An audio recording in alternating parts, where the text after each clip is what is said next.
Alright, I'm going to turn this up in hopes that you can hear me, because I tried it a minute ago, and it was way too low. So, I'm going to go over the chapter questions that you have due today. I just wanted to give you some input and to make sure you're actually watching these that I sit here and make. Figured it might be a little bit easier because we would have discussed these when we went to grade them, so it's better just to go ahead and talk about them now so you're not lost going through the book. It's really funny because we get to see in Chapter 7 Roy and Beatrice and their interactions, and she's very different from probably most girls you know. And I know she's very different for Roy. Roy is really taken aback by who she is and how she is. He's afraid of her. It becomes painfully obvious as he goes through it. He tries to hide that. But one of the things it talks about with Beatrice's strength is when Roy gets on the bike on the handlebar. She calls him a dork. I think that's funny. She has him get up there, and she's pedaling and going along like it's nothing, and like he's weightless. It says, um, going through holes and puddles, and just keeps on pedaling like it's not any big deal. It says, why did the boy choose to live in the panel truck instead of a fancy car? He's living there. It's like his house. It's keeping him with a home and shelter and a place to live. So it makes absolute sense that he would be in a car or truck like that, since that's where he's kind of hiding out and staying.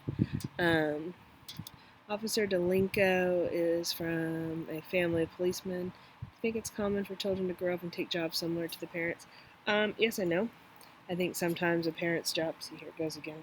Every time I get on these videos, I'm like, I think when people watch their parents, they either love their job and like the way that it was, so they start to lean towards that, or their job is something that they want complete opposite of. I think it just depends on how you grow up, and it really just depends on your personality. Excuse me. I mean, teaching might be a really awesome job, but my kiddos may want something completely opposite, or they may see, oh, you have the same holidays as me, so I would want that. So it just depends on what kind of person you are and what you want. I don't think that necessarily is that, but again, that's one of those kind of questions where it just the answer is going to be subjective, not objective. So we really won't grade it, but go ahead and get some input there so I know what you're thinking. 4, how does Roy feel about being a snitch for the policeman? Clearly, he doesn't want to do it. He said it's not even worth the car ride so that he didn't have to walk in the horrible rainstorm, but he still wanted to do that. And it says, would you help a policeman? Why or why not? And again, it's going to be one of those subjective questions based on you, but be ready to explain why or why not you would help them, because we will be having a discussion about this tomorrow, Friday, after you answer these questions. Then it scooches on down to chapter 8. Curly does not like to be blamed by his boss for the delays on the job. What does that say about this? I cannot read. What does this say about his character and his relationship with his boss? I don't really feel like it's Curly's fault. He's not doing anything. Chuck Muckle doesn't seem to think so. Their relationship is terrible. It's absolutely awful. He does not treat him very well at all. The names of the dog are German except for Pookie Face. Why is this dog's name so odd? Because he's the biggest dog out of all of them and the meanest, and his name is Pookie Face. No idea why, but it's what do you call it? An oxymoron, where you have like a it doesn't stand to reason why this would be this.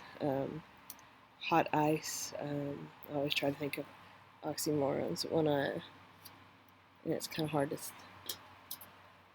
think of them that sounded like an animal, but it wasn't mine. I don't know who it is. Anyways, why does Roy provoke Dana into hitting him? What does this say about his character? I think that he's either brave or he's just one to take things head on, and he's frustrated. He doesn't want to have this keep going. Like, let's just get it over with so I can move on with life. He just wants to move on, to the point where he's letting this kid get him back, which I think it's funny that Beatrice is the one that Dana's afraid of, which is really bizarre.